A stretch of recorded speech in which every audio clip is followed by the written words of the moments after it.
Sandra all the time is here with the cold hard truth. She's the ears and the eyes for me and you. Every day, everyone want to hear from Sandra. And every time on the air, she's getting better. Tell your sister, tell your brother, tell your mama, to call Sandra in the morning and in the evening. They always calling Sandra. And when they start fighting, they calling Sandra.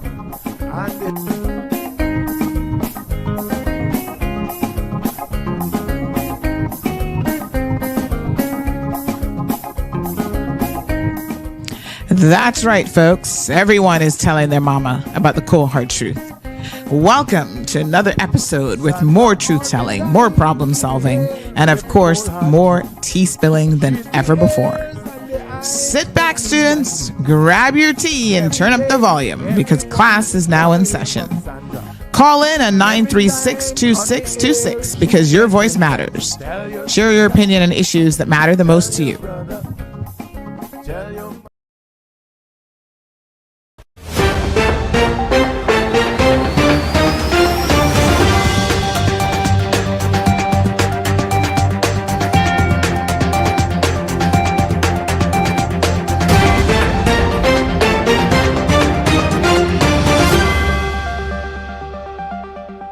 Good morning, K-Man. It's Wednesday, November 13th. Our top story this morning. Former Premier McKeever Bush will have his day in court, but not until after next year's election. Appeal judges yesterday pushed back his assault case hearing to May at his request to avoid interfering with his campaign. We'll have those details coming up. Also ahead, is K-Man bracing for another storm? And more details on an important meeting happening tonight. Those stories and more straight ahead. Former Premier McKeever Bush's assault case is headed back to court, but not until after next year's election. Appeal judges yesterday set a May 13th hearing date, following Bush's request to avoid any clash with his campaign. You might remember this case. Bush was charged with assaulting 2 female civil servants at a Ritz-Carlton cocktail party in 2022. The trial collapsed in February when Justice Stanley John threw it out, though he later admitted that was a mistake. Prosecutors want all 4 charges reinstated, including allegations that Bush, while intoxicated, gave one woman an unwanted love bite and kissed another's bare shoulders. But we won't see any movement on this until well after voters head to the polls on April 30th. Bush, who has spent 40 years in elected office, isn't letting the legal proceedings slow him down. He's already announced he's running again with his new political group, Organization for a Better K-Man. No word yet on who else will be in his latest political grouping.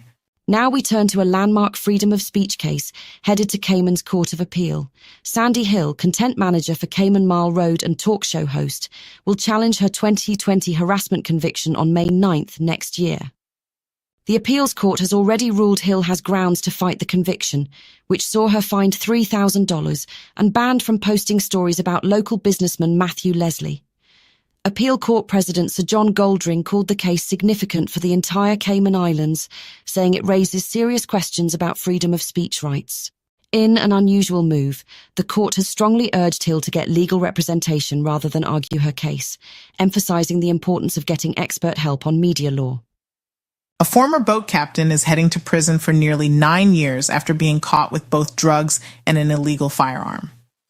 J. Calvert Ebanks was sentenced yesterday afternoon in Grand Court to 8 years and 9 months behind bars. Police found him with over 10 ounces of cocaine and a modified weapon that had been converted to fully automatic. Ebanks, who was diagnosed with multiple sclerosis in 2020, also had an electronic scale in his vehicle at the time of arrest. The judge noted it was particularly serious that both drugs and weapons were found together in a public place. Ebanks pleaded guilty to multiple charges, including cocaine possession with intent to supply and possession of an illegal firearm. Another significant sentencing from Grand Court yesterday. A 55-year-old man is heading to prison for 9 years after being caught with what police call a ghost gun, an untraceable automatic weapon that's raising serious concerns. Mitchell Cheen Ebanks was found with a modified Glock handgun that had been converted to fire automatically, along with multiple magazines, including one that could hold 100 rounds. What makes this case particularly troubling is that the weapon had no serial numbers, making it impossible to trace. Ebanks claimed he found the gun in a backpack on an East End beach, but with 23 previous convictions, the judge wasn't swayed. Police also found cocaine and ganja during the arrest, charges he'll face separately in summary court tomorrow. The judge called gun crime a scourge of the Caribbean and added 2 years to the mandatory minimum sentence, citing the weapon's automatic capabilities and untraceable nature as serious aggravating factors. A former police officer has fled to Jamaica just days before he was due to be sentenced for stealing from an elderly woman. Andrew Devoirix Benjamin, who served as a probationary constable with the RCIPS, reportedly left the islands by boat after failing to show up for his pre-sentencing assessment. Benjamin was facing sentencing last Friday for theft and fraud charges after allegedly taking over $20,000 from an elderly victim, money he claimed he would send to Jamaica but never did. He's also caught up in a civil suit over $34,000 in unpaid rent.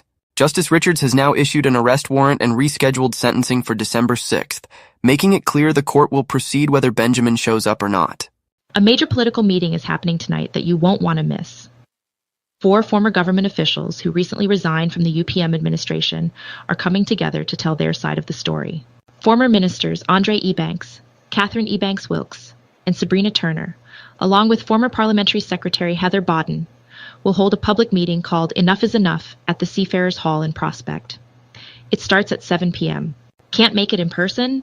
You can catch the live stream on Cayman Marl Road's social media channels or tune in to Radio Cayman at 7:30 p.m.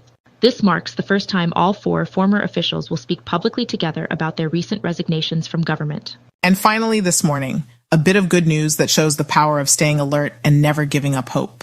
Remember that stolen Yamaha Cygnus motorcycle we reported on last week? Well, its owner got it back yesterday, and the story of how it happened is pretty remarkable. The owner spotted his stolen bike while working as a cleaning inspector on Eastern Avenue last Friday. Then, through some intelligent detective work and perfect timing, he and a co-worker tracked it down to a construction site the next day. When they followed the suspect while on the phone with 911, the thief abandoned the bike in some bushes and took off. Police have now returned the motorcycle to its rightful owner after conducting DNA and fingerprint analysis to help identify the thief. Sometimes good things do come to those who keep their eyes open.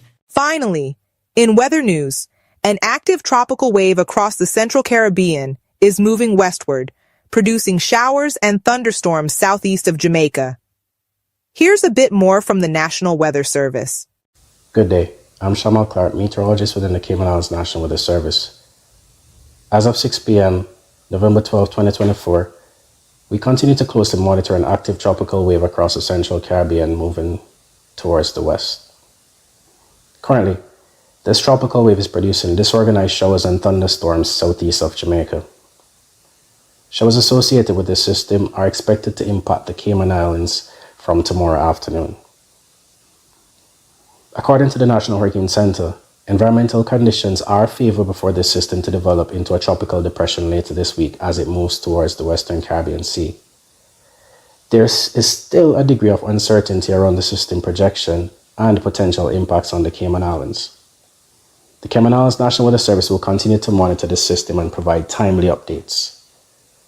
For the most accurate information, residents are encouraged to follow official sources such as www.gov.ky, Radio Cayman, the Cayman Islands National Weather Service's Facebook page, in addition to official WhatsApp channels.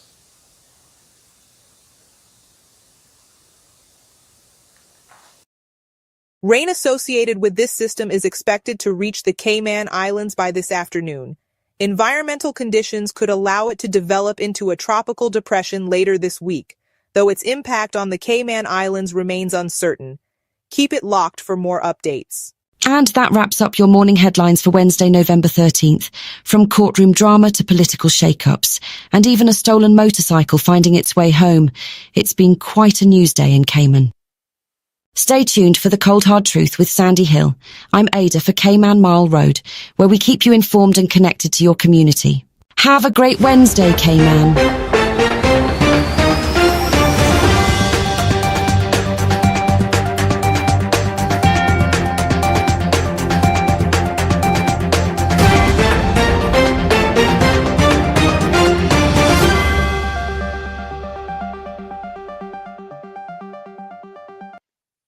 All right. Good morning, beautiful folks. How is everybody doing? Happy Hump Day Wednesday.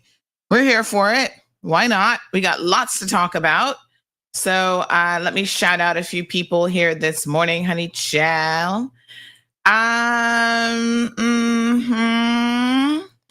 me see here now. Yes. Okay. All right. Lots of court news. We're going to do some court updates and stuff today. So we're going to go through quite a bit of that in detail. Everybody looking good and fresh and feeling good? Some of y'all probably still laying down in bed. Y'all like Sandy, please. You're the only one that has to look good because we're looking at you. Here's looking at you, kid. Hey, good morning to the beautiful Miss Jean. Miss Marva is here. Stephanie Brooks in the house. Yeah, Stephanie. Roll call. Miss Zita. She's saying good morning to everyone. Stephen joining us from the UK. Hey, Stephen. Richard Newton, I was about to say Parsons, joining us as well. Morning, Richard. We got Barbara G in the house. Marshall, North Carolina representing. Miss Rosie, good morning to you. Wingy, hello, how are you? Where are you hailing from this morning? Jaru says he got Glock and a drum and switch in Cayman. Oh my gosh, pure madness, I tell you. Yes, Jean, we're going to talk about it. It's kind of scary, actually.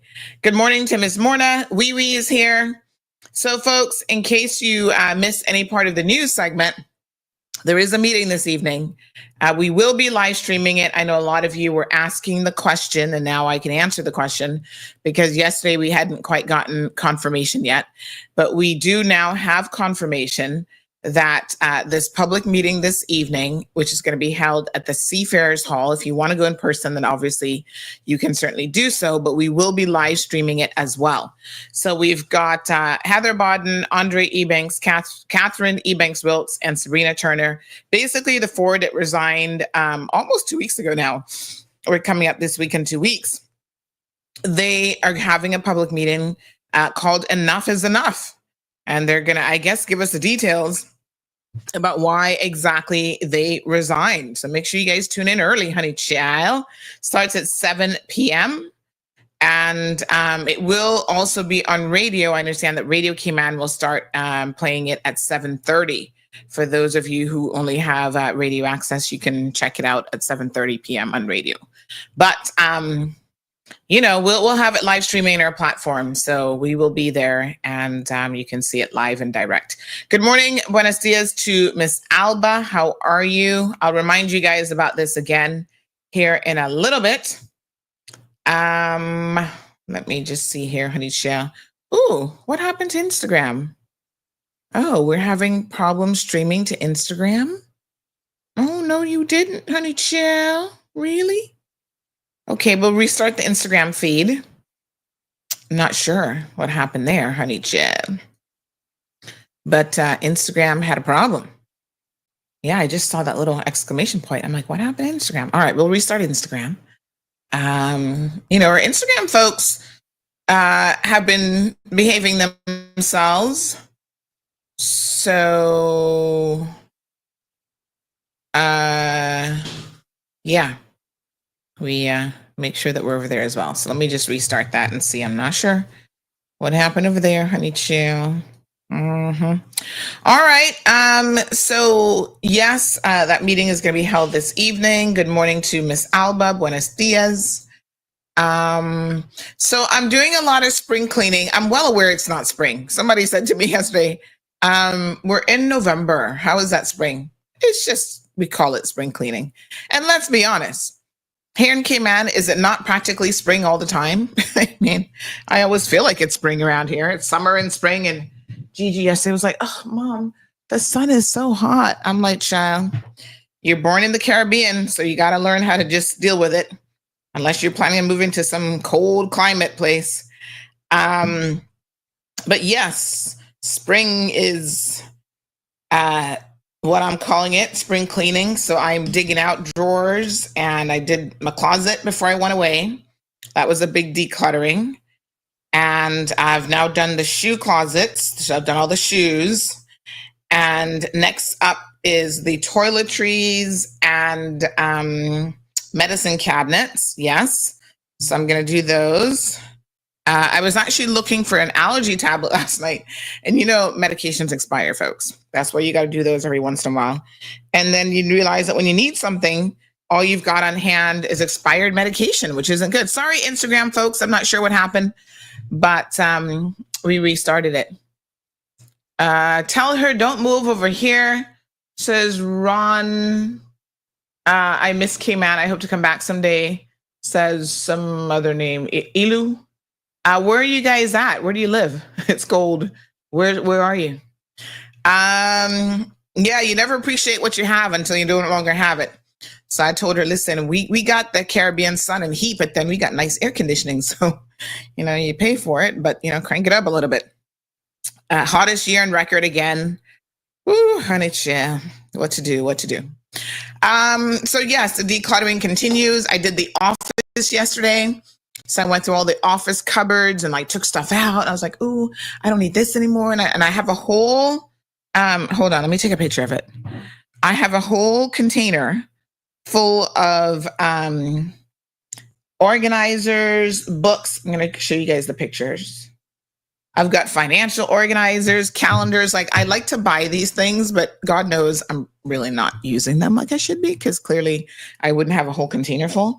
And then I found a box with the cutest little, they're so pretty, the cutest little notebooks. And they're colored, nice bright orange and different colors. So I was like, oh, those are so cute. When did I get those? Only God knows, honey Jill. So I'm going to declutter that space as well. So yeah, I'm in the mood. I'm decluttering everything and making some extra storage. Big shout out to A.L. Thompson's. Do you guys know that A.L. Thompson's will actually come to your house and measure stuff for you? If you're thinking about, okay, I'm thinking about, can I put storage in this area? Can I do shelving? What can I do? My little friend over there, JP, good morning to him. And then I'm trying to show you all this picture. Yeah. And then he comes and he measures and he will do renderings for you to give you an idea of what you can do. Storage is, you guys know, if you have a house, you can never have enough storage. My God. I feel that what ends up happening is the more storage you have, the more you find a way to, obviously, the more you find a way to fill it, right? Pure madness. But there you go. So I'm unfilling the space. Of course, my husband said to me last night, he's looking at me with a side eye these days.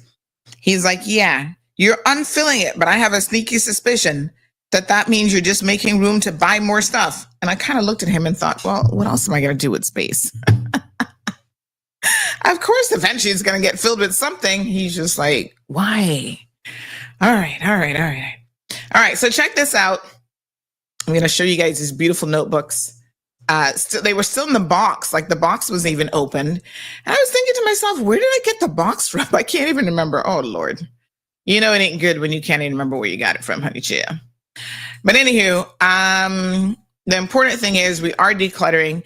And in fact, I've even put one of my DSLR cameras up for sale. I'm doing a whole kit for one buyer. They're getting a super deal where I've got a camera, a Sling Studio. They're getting a ring light. I'm just throwing everything in there. Green screen. everything is just going in the, I'm like, here you go. Just take it all. I just need the space right now. All right. Look at my decluttering efforts. I want to share the process with you guys. Morning, Miss Jackie. So these are the little notebooks that I found. They were all in a little box. And these are great, actually, to take to court. When I was sitting there, I was like, oh, these are my new court notebooks that I didn't know I had. Aren't they cute? I love the colors. Yes, honey child. So this is the bin that has all of like the organizers in it, books and notebooks and organizers. And then I found a few really cute things like tips and techniques for like if you're trying to be a chef, things to do in the kitchen. I got puzzle. So if you like crossword puzzles and stuff, there's a few in there. So yeah, I just threw it all in the bin. And then I have to declutter that bin kind of like separately, right? So the desk got semi-decluttered and I'm still kind of moving stuff. And it's amazing the things that you find, honey child, when you start to declutter, you just didn't even know you had. Look at what I found yesterday that shocked me. Money, honey. And there's more where that came from. It's all in the piggy bank jar that, was stuck away somewhere. Totally forgot about it.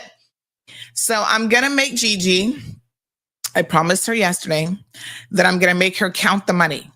So if she counts it correctly, because, she's learning how to count things now.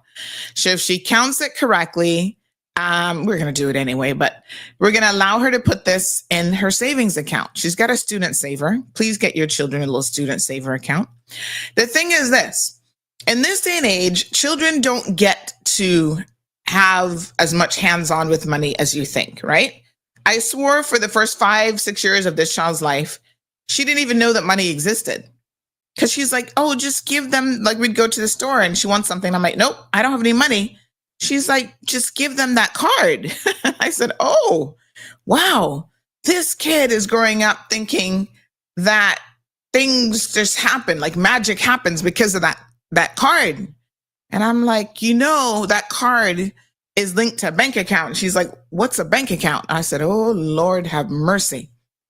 Our kids are growing up in a totally different world where even cash is going to be a foreign concept to them. Because I'll be honest with you, I really don't walk around with cash. So I thought when I saw this yesterday, I said, oh, we've just hit the mother lode here. We're going to teach her how to count money, like show her the money, let her know how to handle money, and then we're going to put it in her little savings account. She's got a student saver account. So isn't it weird to think that we have a whole generation of kids who are like, what is money? She just thinks that card, and I said, no, that card is linked to a bank account. And then I had to explain what a bank account is. And then I had to explain like how money gets into a bank account. You need to have a job or a business that pays you, which can be all electronically done, but it goes into your account. It's a whole new world. I'm like, wow, as kids, like we got coins and we got money. And, she was asking me if I brought any money back from my trip, and I didn't. I kind of should have, but their money was so jacked up. Not so much South Africa, the South African rand, but it's weird when you have to think about the conversion in your head. I got to walk with my little phone calculator, honey Jill. But when we went to Zimbabwe, they were guys in the street trying to sell us money. Like they had money that apparently they no longer use. They pretty much use the US dollar, although a couple of months ago, they've introduced a new currency. So when you go to their grocery stores have to be in that currency. And can I tell you, the grocery store we went to was so nice. It was really, really nice. Anyway, they had like $1 trillion bill, $1 billion bill that they're trying to sell us. I'm like, $1 billion? That just shows you how little the money was worth. And I wouldn't even buy it. I was like, nope, I'm not even going to give you $5 for that. Like what? Because they want the American dollar, right? So anyway, yes, we found some money around here yesterday, and I'm going to sit down with her and allow her to now count that money. I'm trying to find her student saver book, though. That's the thing that I might have to beg CNB for another one because I'm not sure actually where that is. I know they gave me one, but I want to show her, like back in the day, people had little deposit books, and you kept track of your money this way, and you put it here, and then you go to the bank. And I want her to go into a bank because I'm trying to remember if she's even been inside of a bank. You go to a bank teller and you give them the money and the little book, and then they put it into your bank account. Like I want her to kind of understand the flow of how all of it works. So as a parent, last week we had our teacher parent conference, the first one for this school year. And the teacher said she's doing great. She doesn't have any concerns, except she likes to help one little boy a little bit too much. But she's like, all the little girls try to help him because he gives off that vibe of, I need help, I guess. I don't know. So all the little girls feel sorry for him and they're always trying to help him. I thought that was so cute. But, and the funny thing is both of them were born and in the hospital. I think he was in the NICU as well at the exact same time. Good morning, caller. Good morning, Sandy. Not on the same subject that you're talking about right now. Mm-hmm.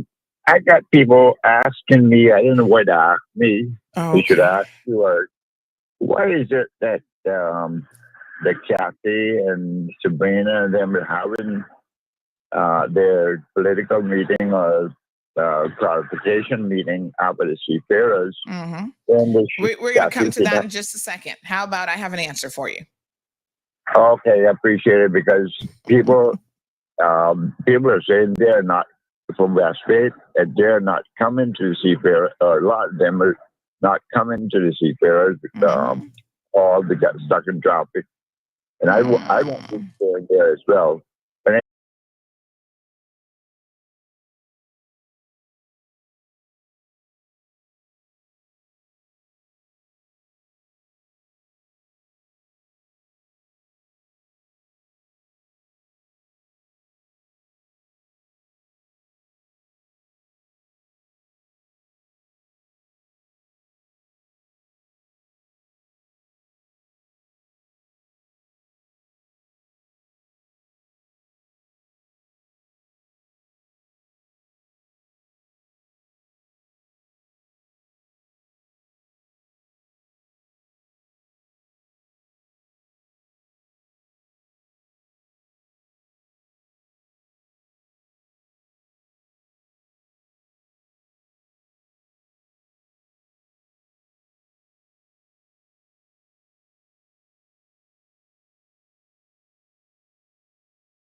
All right, folks, can you guys hear me okay? Looks like we lost our connection completely.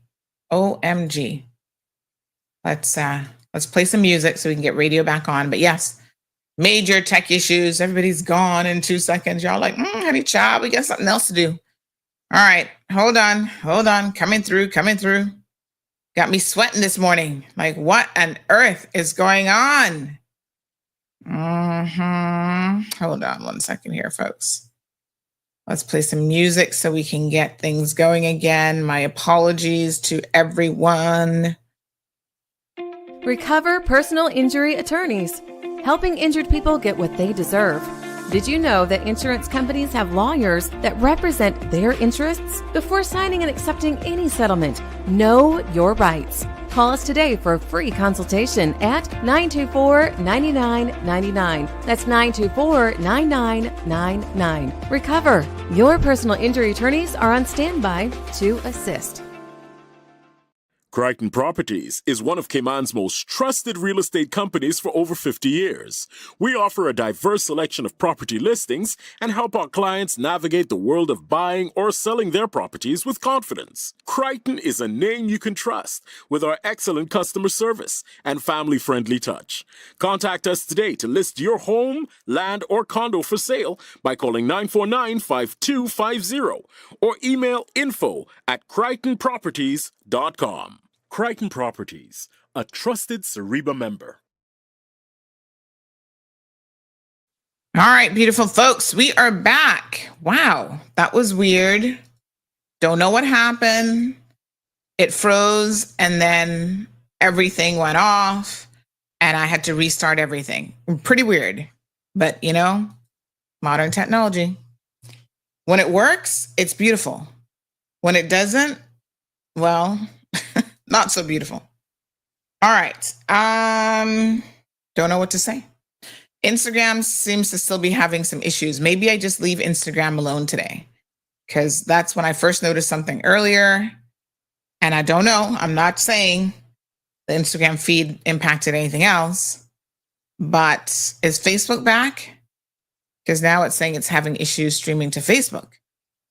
Oh my Lord, what is going on? All right, so let me just have a look here. Okay, hold on a second. Who do I have online? Do I have Facebook users? No. So Facebook is in there. So give me 1 second. I'm going to try to get Facebook back up. Yeah, so Facebook has ended. All right, give me 1 second, Facebook folks. I'm going to just remove Facebook and then re-add it. And then hopefully that'll kick Facebook back in. Hey, all I can tell you is modern technology, when it works, it's a beautiful thing. When it doesn't, it's still a beautiful thing. But sometimes these things happen. All right, so hopefully Facebook is coming back online. My apologies, folks. Don't really know exactly what happened there, but we're back. All right. Yes, Facebook isn't working. I think it's coming back now. So let me resend the Facebook link in the channel. So give me 1 second here. All right. So Instagram should be back. Good morning, folks. My apologies for the technical issues today. I at first thought it was my internet provider, but then I'm not so sure. I quickly swapped over as well. Big shout out to my IT man. He's actually set it up where it's nice and easy for me to swap networks now directly from the computer. He installed a little manual switch there, and I immediately went over. But all right, let me see if Facebook is back up. Nope, Facebook still says we're having trouble streaming to Facebook. Oh, no bueno. So Facebook folks, you may have to go over to YouTube. Yeah, crazy. Well, yeah, okay. All right, well, YouTube is still there. Let me try, I'm going to try one more thing. Maybe I try another channel on Facebook. Maybe I try the community page. Let's see if that resolves itself in any way. If not, then YouTube it is. All right, so YouTube is up. So let me just put a little note here. It's working. Facebook still seems to be having an issue. All right, so this is the beauty, folks, of having multiple options in terms of platform. It could be something with Facebook. So yeah, Facebook just isn't, it's not letting me do it. So, all right, folks, YouTube it is today. Go YouTube, go YouTube. All right, so, yep. Okay, I'm not gonna fiddle with it anymore. It doesn't really look like there's anything that I can do on Facebook. So Facebook has outages. Facebook is who? Meta? That's Zuckerberg, right? Somebody sent him a message telling him to get his ish together. Gabby says that's the government's voodoo. I know. We wish the government used voodoo. They might have more sense if they actually tried using voodoo. I'm just saying. Whatever methods they're currently using, whatever church that is that our premier attends, if they're the one giving her financial advice, we're in a lot of trouble. All right. Highland Pearl says, that's Auntie's juju. I know it, right? All right. We'll try it a little bit in Facebook, but there you go. So my apologies, folks. Good morning to everyone. Yep, don't know what's going on. Darlene, you on Facebook for a hot second there, but you're like the only one. Morning, Miss Ravina. Oh, it was buffering for you in YouTube as well. Initially, I thought it was an overall internet issue, but then I don't know. Other pages were working, so I have no clue. All right, radio folks, you guys are good, right? I know, Marva. It's like frozen. Y'all were blaming it on Dexter just now. Everybody's like, that's Dexter's fault. Ooh, honey child, we get some oatmeal porridge this morning for breakfast. I don't like my porridge too thick. And you know what happens when it sits there? It thickens, right? I might have to add a little bit of milk to my porridge. All right. Okay. All right. Let's get this show on the road. One way or the other, honey child. We got to start talking about. Let's talk about court stuff. The porridge is good, but it's been getting cold already. I might have to warm it up and add just a little bit more milk. All right. So listen, court news. Wow, what a hot mess. Let's talk about the police officer first who's absconded. Absconded. Let me say it the right way, because if I say absconded. If I say it the wrong way, Soka's going to get me. Where's Soka this morning? She's listening because she's like, this is one of those words, Sandy. You always get it wrong. Can I tell y'all a little joke? She really is like a teacher. I don't know if she was a teacher in real life, but she should have been in another lifetime, because when I was decluttering, I came across this that I had on my desk, and I tell you not a word of lie. Last time she saw me in Miami, she's like, Sandy, there are 2 words that you continually pronounce incorrectly, and I need you to get them right. And she wrote them down for me. Look, I still have it. You don't see that? That's her. So she's like, I can't remember how I say it. Now I've got it all wrong. Absconded or absconded.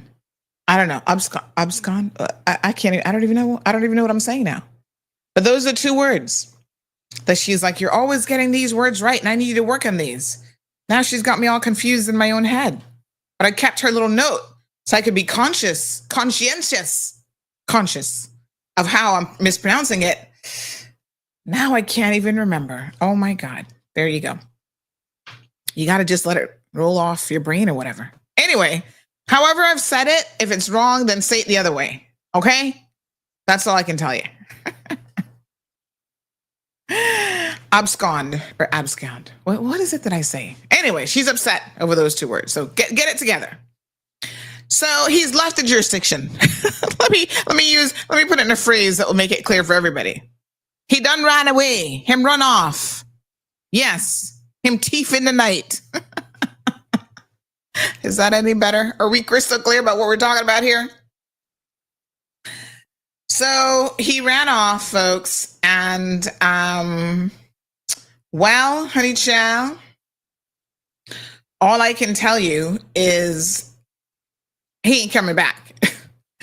So, first of all, can I just say that we are not vetting some of these police officers, but you see, oftentimes there's no way to vet them, because the only thing that the RCIPS can do is, do they have a criminal record? And if they can get 1 too low references from their jurisdiction.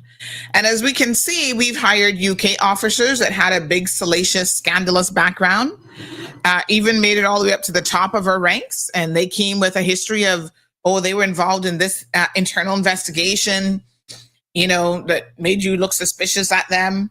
Wasn't the last one? Didn't he have some internal investigation situation, dating somebody or something before he came here? I mean, it's a hot mess.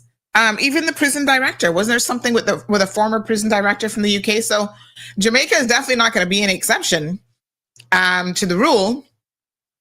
You get someone with a clean police reference, and then you turn around and find out that they're actually just a common thief and a common crook. And so that appears to be the situation here with this guy. The court has said they're going to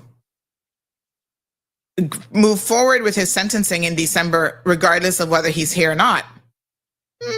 Okay. That's great, but is it really going to matter? I mean, if he's not here, you think he's bothered with whether or not you proceed with sentencing him? A warrant has been issued for his arrest. Well, let's see how much partnership we have between Cayman and our Jamaican colleagues. Somebody got to know where this brother is. Jamaica is big, but it ain't that big. So they can bring him back, and I'm glad to see they've issued the warrant. At least they've done that much. A bench warrant, I suppose. But I want to say something to the courts now, right? In relation to this. Good morning, caller. RCIT is not responsible for a relationship gone bad because I'm still yet to understand how he owed that landlord 11 months, totaling to $22K. They had to be sleeping with each other. Bye.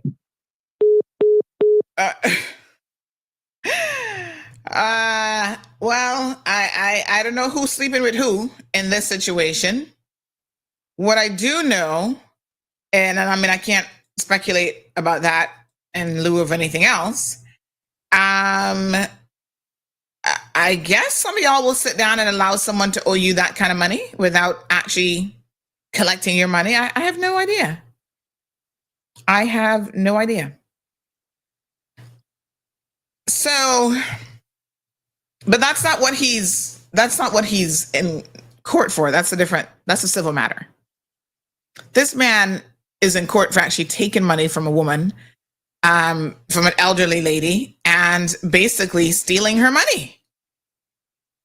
Right? The civil matter is one thing, and that caller speaking to the civil matter, that's, unpaid rent for $22,000 over 11 months. Well, yeah, okay. The court isn't dealing with the civil matter. The court is dealing with the fact that he essentially stole this money from this victim, and under whatever pretense was charged with the offense. And let's keep in mind that he is a probationary constable. And officers, whether you're a desk officer in the field, whatever, you all have an obligation to the public when it comes to dealing with the public in a trustworthy manner. It's a breach of trust when you don't do so. So we're talking about theft. This is a theft charge and 5 counts of dishonestly obtaining a pecuniary advantage by deception. All right. So he took some $20,000 from an elderly woman, claiming that he was going to be sending it to Jamaica. And instead, I guess he pocketed it and was living his best life. Now, it's crazy that he was stealing from this woman and still wasn't able to afford to pay his rent. I do have to wonder what the heck it is that he was up to. What I will say is this. This reminds me of another police officer. I'm trying to remember his name now. Remember, he was trying to steal the woman's house there in Palmdale, an elderly lady. And he was also taken to court, found guilty, sentenced. Somebody help me remember what his name is now. And that was another Jamaican police officer, another breach of trust situation. And the court does not, and I think he had a wife who used to work like Digicel or some weird story. But, he was also targeting this woman, elderly woman, who simply didn't know. And those of you who have family members, y'all need to pay attention. Because he basically, if it hadn't been for a daughter going, hold on a second, why is my mom transferring property into this police officer's name? Oh gosh, what is his name again? I'm trying to find the article. But anyway, kind of similar in the sense that, here we go. This was back in 2019. This was Daniel Meeks. Remember him? Former police officer accused of swindling pensioner. He was convicted in 2020 of trying to, 34-year-old, trying to defraud a 73-year-old Georgetown pensioner back in November of 2017. And I think it's worth repeating that just because someone comes here and they don't yet have a criminal record doesn't mean that they're of the best character. So Daniel Meeks definitely was not of the best character. And the poor old lady, was swindled out of, he was basically about to take her whole house. And so these are not the things that you do as a police officer. Now, police officers, sometimes they can cross the line. I think this is where people go, well, you see an officer doing something. Oh, he's just being kind to this little old lady. And it's like, no, police officers are certain things that they shouldn't do. There are certain things that they shouldn't get involved in. And when you see them trying to, like, they're showing up every day at somebody's house out of uniform, they're pretending like they care so much about this person. It can be a thin line, but it can also be a very distinctive line that you simply do not cross when you're an officer of the law. So if you have the ability as a police officer to help people, there's also certain protocols that you should be mindful of. You don't take it upon yourself, in uniform or out of uniform, to be like, oh, I'm going to go to this person's yard and essentially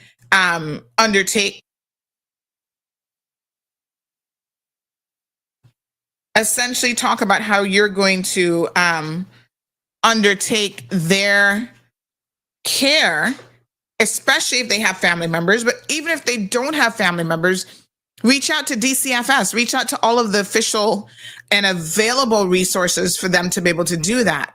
Don't take it upon yourself. You cross the line. Taking money, and I hope some police officers are listening this morning, taking money from an elderly person, talking about you're going to help that person send the money overseas, that crosses the line. That's just not, it's not appropriate for you to do that. Okay? So stop doing it. Because then those of you with sticky fingers, all of a sudden, little granny giving you large quantities of money, you can't help yourself. And maybe it started out where he thought to himself, oh,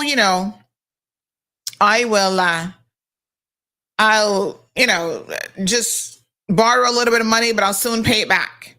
And then next thing you know, you're never paying it back. You spent the money. $20,000 later, you're in a world of trouble. He must have been going to Auntie Juju's School of Financing. How not to budget your life, right? So do yourselves a favor and really do your best to keep your hands clean, remain professional, even as an officer of the law. This guy is just a straight up thief as far as I'm concerned. Now I want to address this part to the courts because I think this is worth saying. A lot of times, and I've told you guys this before because a lot of you said, Sandy, you got to explain this to me. How does this work with bail? And people don't understand the court process, right? And I get it. And I have the benefit of a law degree. I have the benefit of doing the, basically the practitioner's course, the PPC. And there's a lot of things that are eye-opening about how the legal system works. I also sit in court quite a bit and I hear a lot and I see a lot. And so when I tell you, Jamila, thanks for reminding me. It was Logic that the wife had worked for, and I think she had stolen money from them as well. They had 2 twin kids. It was so sad because both parents of those children were being incarcerated because, unfortunately for them, they had a mother and a father that were both thieves. Ugh, so unbelievable, really. But anyway, that was the other guy, Meeks, and his wife. So yes.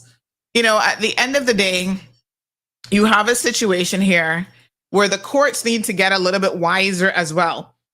Magistrates and grand courts, there is a presumption in favor of bail, right? What that means is, all things being equal, you should, the scale, if you will, it tips in your favor where you should get bail. So the prosecution, the DPP's office, has to make a really, really substantial argument about why a person should not be placed on bail. And the court will do its best to say, okay, well, we can put a monitor on this person. We can put a monitor on this person. We can do all sorts of things to curtail any potential breaches. We warn them, don't contact witnesses, don't be in contact with anyone. So a lot of people get bail in circumstances where you think, how the heck is this person getting bail? Even sometimes the nature of the offense. I see y'all, you're like, Sandy, this person's in court for like murder, attempted murder. How are they out on bail? And I say, well, that's just the law. That's the English legal system. There's a presumption of bail. And so if the attorneys can argue in court, and again, it's always more in the favor of the defendant, that we can put certain mitigating things in place that will prevent this person from breaching any, orders that the court may have, that they're going to just show up to court. Like we'll have, they get a surety. So somebody's going to fork up money to say, if they don't show up to court, I'm responsible. Now, I don't know what his bail conditions were, to be honest. I'm assuming that he would have had some kind of surety. So somebody stood for him and thought that he was going to show up in court. And now that he hasn't, their money's on the line and they will forfeit that, whatever it is that they put up. But I do think that the courts, and I'm speaking now to the judiciary, that means judges and magistrates, that they need to think a little bit more about this situation, especially when it comes to our Jamaican brothers and sisters. All right. This is a reality check now that I'm going to be talking about, okay? Don't get up in your feelings, Jamaicans, but y'all know the reality.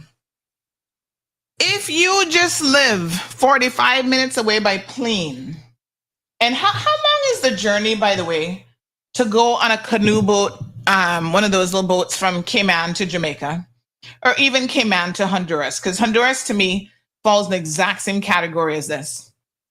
Even if you take someone's passport and they are a Jamaican national, let me tell you, it does not take much for them to get to Jamaica. And so the magistrates and the courts, I think now need to think carefully about this situation, yes, and recognize that this person remains a flight risk despite you telling them, oh, please, sir, don't go within X feet of any port of entry or exit. You think a criminal is going to care about that? You think a criminal is going to care that you've just taken his passport? My brother gone to Jamaica, and by next week he can have another passport and probably back in Cayman. I'm just saying.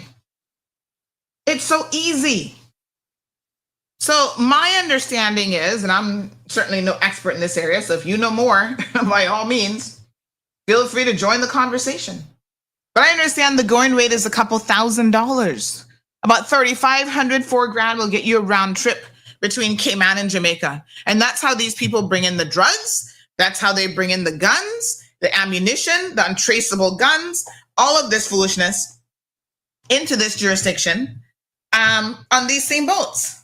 And so the boats also serve as a means of transportation, transporting criminals, not just the drugs and the weapons. And this is why when I see you young people take it so lightly, especially on Instagram, like, oh, free up the brother, free up the drugs and whatever. And you don't care that there is a constant stream of illegal drugs coming into this country on these boats, you really miss the forest for the trees. Because the much bigger issue here is why, right? Is it not why, but how it's possible that people, and there's a degree of human trafficking that's happening here, that people are able to be transported on these buses as well.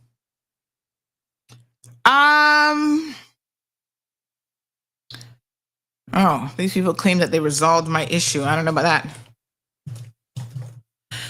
So anyway, yes. So people are being transported.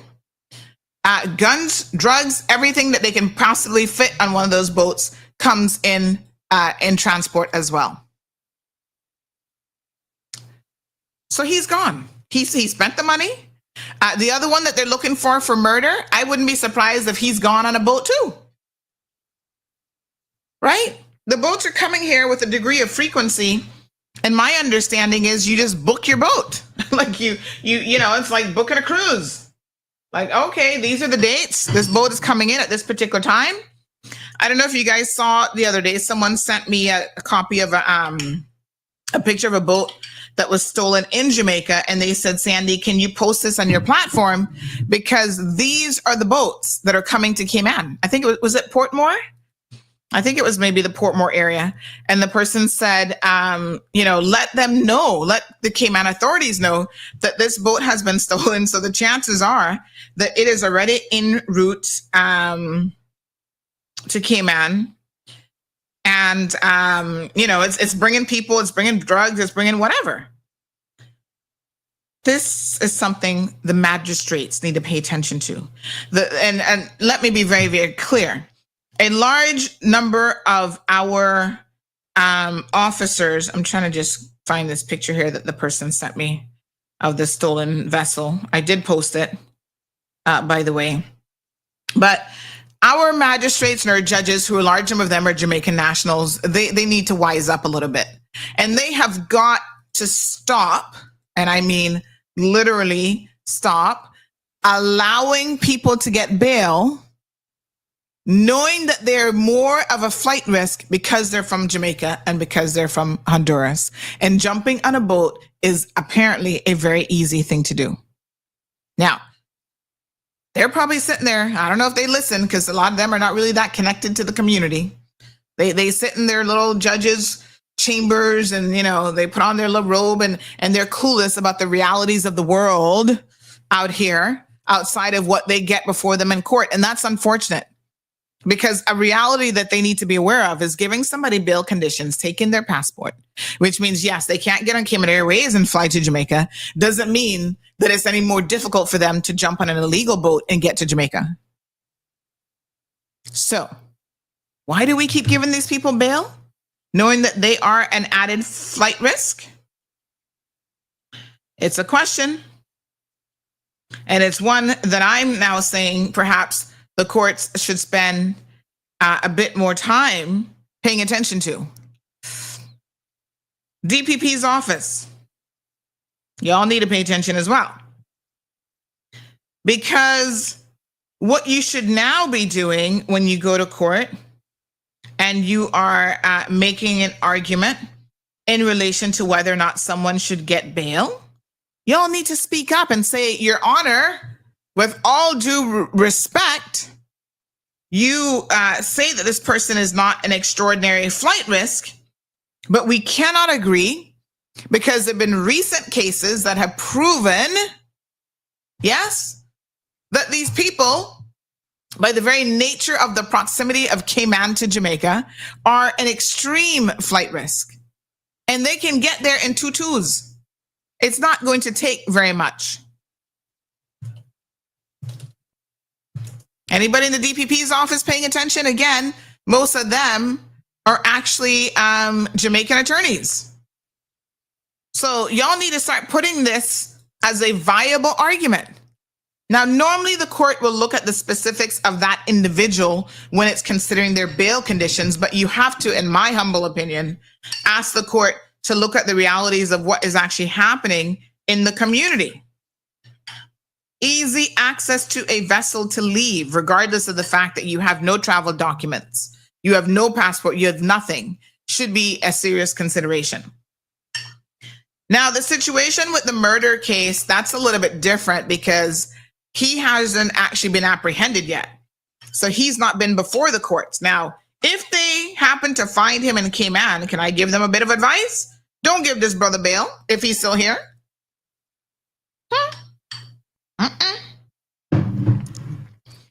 Let me remind you of what he looks like. The RCIPS over the weekend announced that Crime Stoppers is now offering a $50,000 award. There he is, Romario Davis. He goes by several different street names. They're now offering $50,000 for his capture, any information that leads to his capture. So if you know anything about Romario Davis, by all means, you could have a little $50,000 in the kitty, in the bank account. So help the police out here. It's unbelievable. Here, I'm going to play this video clip. I'm trying to remember what his other names are. Let me play this clip so you can hear it. So he's wanted for the latest murder that we had in Cayman.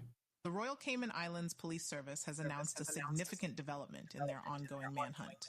The volume on this is so low. Hold on. Now offering a reward of up to $50,000 for information on a murder suspect.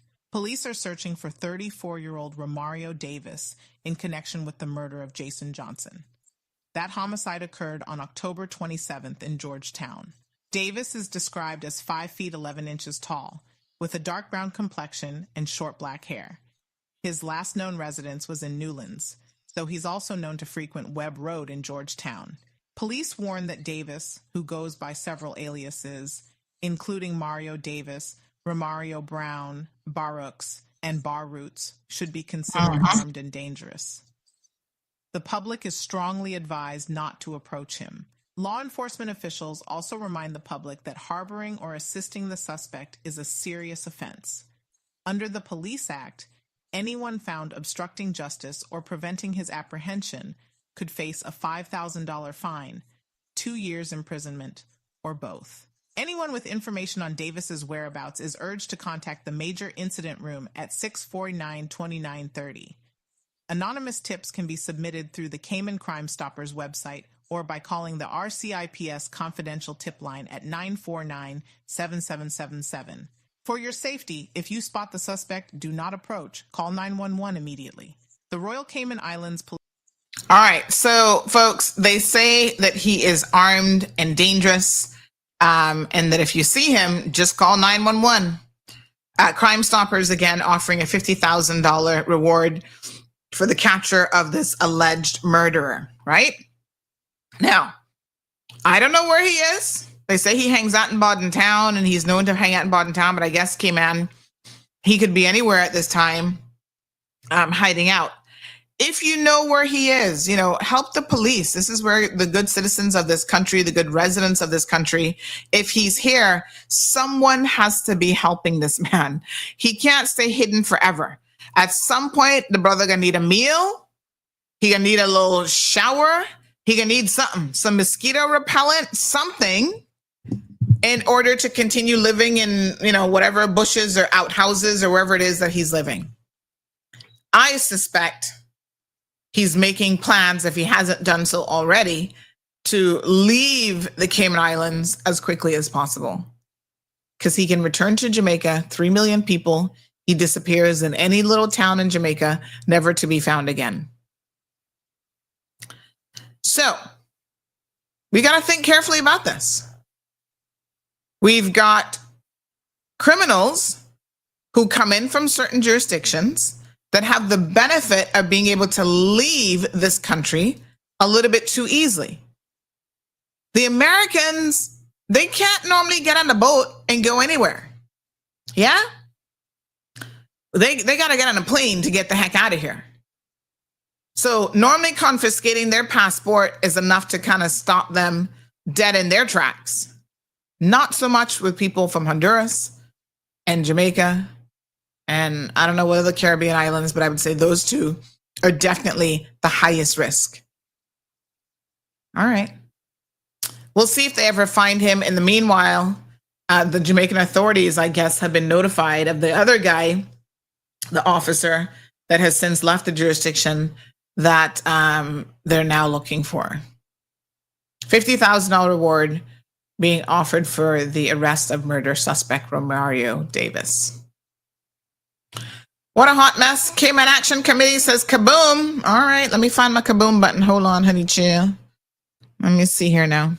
All right, Mr. Dexter was asking a question before we went to break. And I know you guys are listening. You're like, child, let me tell y'all something. Unsure if you're aware what happened, but we were cut off right after Dexter created the meeting of the 4 MPs are having tonight. Yes, the system started to freeze right at that point. Coincident. Somebody says Romario was born and raised right so. He has a Jamaican background, but his mom, pop, and grandparents are here also.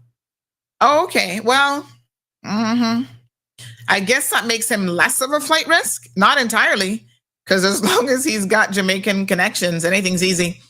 Listen, do y'all remember the Caymanian guy that absconded? Oh God, what's her name's gonna get me? To Jamaica? Do you guys remember that one? He like jumped in the water and swam off. They were chasing him, then they couldn't find him. Next thing you know, years later, he actually showed up in Jamaica. Hello, good morning. Good morning, Miss Sandra. Morning. Morning. Hi. Hello? Hello? Hello? All right. That phone never worked. And then they found him. This was a Caymanian. They found him years later in Jamaica. Didn't he get killed actually in Jamaica? These criminals think that criminal life in Jamaica is the same as criminal life in Cayman. Little did he know. I think they ended up finding him in a gutter or something, right? Yeah, y'all better stay behind in Cayman. You're safer. Hello, good morning. Good morning, Channel Call Jack. You have promised to call me about this week, but I don't know which day. Yeah, it's been a short week, to be honest, because Monday was a holiday in Cayman. Okay. Yes, but I have a little bit of an update for you. But I thought you were going to get me some information. But the same day that you called, I haven't gotten that information from you yet. But the same day you called about your husband Elvis, he actually called the show. I mean, my apologies. He didn't call the show. He called me after the show, and I spoke to Elvis. And it seems like he has a message for you. He said he didn't necessarily want to go on air with it. And for those of our listeners who are wondering what this is all about, this lady called from Jamaica, married to a Caymanian, and said basically she had felt like her Caymanian husband had abandoned her because she's sick. Elvis said that he never abandoned you. This is what he told me, that he never abandoned you. And in fact, when you left, you didn't say to him that you were not coming back. You said to him that you were going to Jamaica because you could get... Yes, I am sick and I was going to look about myself because I wasn't getting any help there. So he said that you told him basically the medical care in Jamaica was cheaper. And he feels like you're all in your feelings now that somehow he has abandoned you, but that's actually not the case. He says he doesn't know what you're talking about because he doesn't have any woman in the house. That's his sister, and I think he said his sister and his nieces or somebody anyway, living there, and that's the clothing that you may have seen, but he doesn't have any other woman, and he was actually going to try and get you a ticket to come back, but now he's wondering, after you have kind of embarrassed poor Elvis, he's wondering if the relationship is beyond repair. Did I embarrass him? I mean, I know. I mean, you know, the truth shouldn't embarrass anybody, is what I would think. But I have to ask. I have to ask. Anyway, this wasn't about embarrassing him, and I'm sorry if that is the case. Yes, I wonder if you and Elvis couldn't. About my sickness, everything is about my sickness now because I can't work. I can't do nothing because I'm crippled. Yeah, but you have. Well, I mean, here's the problem, right? I mean, I don't know what you think I can help with you in Jamaica in terms of your sickness. Are there not organizations there that can assist you? Like nonprofit organization? Because there's no organization in Cayman that's going to be like, oh, a Jamaican in Jamaica, we're going to try to help her over there. You have to find your local resources in Jamaica to help you if you and your husband can't work it out, is what I'm telling you. So if the two of you can work it out and he's willing to assist you, you know, after your stroke, well, that would be good. But if that avenue is not available to you, then... I was there and nothing was coming. It was doing nothing. Mm-hmm. And I don't know what to do. I am sick. Yes. I am sick. Here in Cayman, I was sick and I come to Jamaica now. Right. And I said, oh, they can't help me with the therapy. Because they give up on the therapy once over 2 years. After 1 year and I have the stroke. They don't therapy. They cannot get therapy here. So you didn't check into any of that before you left, Cayman? Because it sounds like you're in a worse situation in Jamaica. There's no way I could do that, Miss Sandra. Mm-hmm. Because it sounds like your situation is worse now. So I'm working on a ticket. Sorry? You working on a ticket?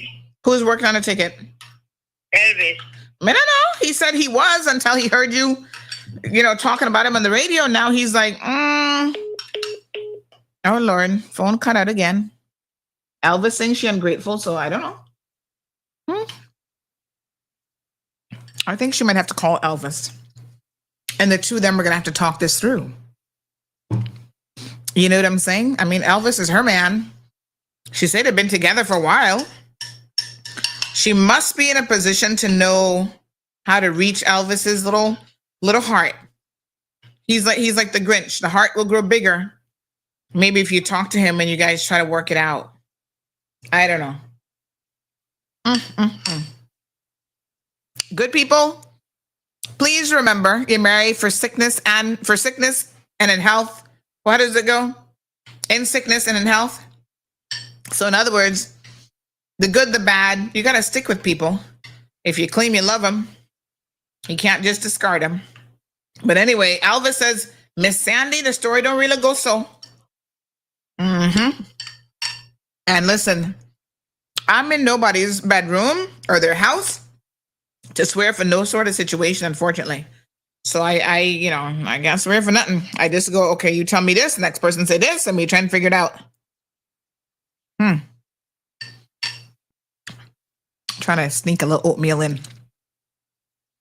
Live Happy says, abscond, use little emphasis on the D and drop the U in your pronunciation. Abscond. So don't pronounce the D. Okay, all right, I think I got you. So we're going to say abscond. Like that. Should we say it like abscond? All right. Tell me what you think. Where's Soka this morning? Soka should call in. Sandy, I got to tell you. Hold on. Let me go to dictionary.com. It'll tell me how to pronounce it. All right, hold on. Abscond. Abscond. Well, they're pronouncing the D. They put a hard emphasis. They're putting a hard emphasis on the D, so I don't know. All right, let's move on. Y'all know what I'm talking about. Jamila has a little chuckle. C.E. Bank says, good morning, Sandra, Cayman. The Cayman Islands has gone to the dogs long time. Caymanians need to come together and stop fighting each other. Stop voting in idiots to run these three island nations. This three island nation. My days of voting are over. A total waste of time. Oh, God, don't do that. We got to keep voting. The landing flight says they need to talk about their issues and get on the radio with that. Well, I think they need to talk with each other, it sounds like to me, because she has a feeling about what Elvis is doing. I'm not saying that Elvis is telling me the truth, but Elvis has a different version of events and he's saying something totally different. So, I don't know. Oh, thank you so much. Somebody actually sent the story I was just thinking about. Alabu was his name. He was a drug dealer. Used to hang out with you know who. Who's you know who? I don't know. Who's who? Which who? All right. So, yes, I remember this story, actually. This was before CMR days. But back in 2024, CNS reported that he was actually murdered in Jamaica. 33-year-old Anthony Smith. I remember hearing the story of when they actually found him, because somebody said they found him in a gutter. I can't remember if he was shot or they had cut his throat or something really horrific. And I said, boy, he went to Jamaica and he kept up with that criminal life. And in Jamaica, that's only going to end one of two ways, dead or in prison for sure. And the prisons over there, you probably wish you were dead. But yeah, he took off. It was so weird how he was able to run from the police. Like he jumped in the ocean and they couldn't find him. I guess they couldn't swim. I don't know. But, unfortunately for him, what a hot mess. How long was he in Jamaica for? I'm trying to remember how long. Let me see if this article says. So he was in a foot pursuit last October. This is in 2014. Said the RCMP has not received an official identification of the man, but as a result of the information they received from Mandeville police, they believe that a body held by the Jamaican authorities is that of 33-year-old Anthony Smith. Wow. Yep. So between October and I guess May, he was shot dead in March, but sources tell CNS he was using an alias, which may have delayed his identification. So October, November, December, January, February, March. He didn't even last 6 months in Jamaica because y'all can believe what you want to believe and you think you're bad, hardcore criminals, but in Jamaica, you are nobody. They see you like you're a little toy when you come there talking about you're a bad man. They're like, really? Fine. You're a bad man. Join one of our bad man gangs, Don. What his name is Smith? Don Smith. And let's see how that ends for you. Yep. Did they ever bring him back to Cayman? I'm curious about, does anybody know how this story unfolded? But yes, my dear child. But who did he hang out with? All right. Somebody having a bit of a chuckle. Morning, Sandy. Are you a marriage counselor now? Lord have mercy. Good morning, caller. Hey, Sunday morning. Good morning, dear. All right. So you did carry that story on this case a few years ago. So he jumped into the water at Royal Palms. Right. Yes. Give me the details. For a while. Went missing for a while. Right. And missing information went out by the police. Then he called from Jamaica to say that he was okay. Who did he call? Like family members? Yes. Okay. Then after that, they did the execution style in Mandeville, Manchester. So he was still obviously involved in criminal activity there. I don't know. Yeah. And then now you heard the story because family members wanted him to come back, and there were some problems in getting the body back to Cayman. So you did cover this story a few years ago. Yeah, well, I know 2014 CMR wasn't around then, but we didn't start till 2017. So that's why I remember hearing about it and stuff, but I know we wouldn't have covered it because it was quite a bitter time before we were around. But because mommy and sister wanted the body back, but because of some misidentity or something like that, his body wasn't able to come back to Cayman. Wow. Isn't that crazy? I don't know if he came back after. Right. Yeah. Yes. Thank you so much for that. I remember the police went after him at Royal Palms because he was selling drugs. Yes. And he jumped into the water and he went missing for a while. And I think at one point, didn't they think that he might have drowned or something as well? You're right. Yeah. And family members were worried. Then he called from Jamaica to say that he was okay. Yeah. And then he died after. Yeah, pretty wild. So he was actually killed in Jamaica, execution style, Mandeville, Manchester, Jamaica. Yes. Wow. Well, thank you so much for the recap.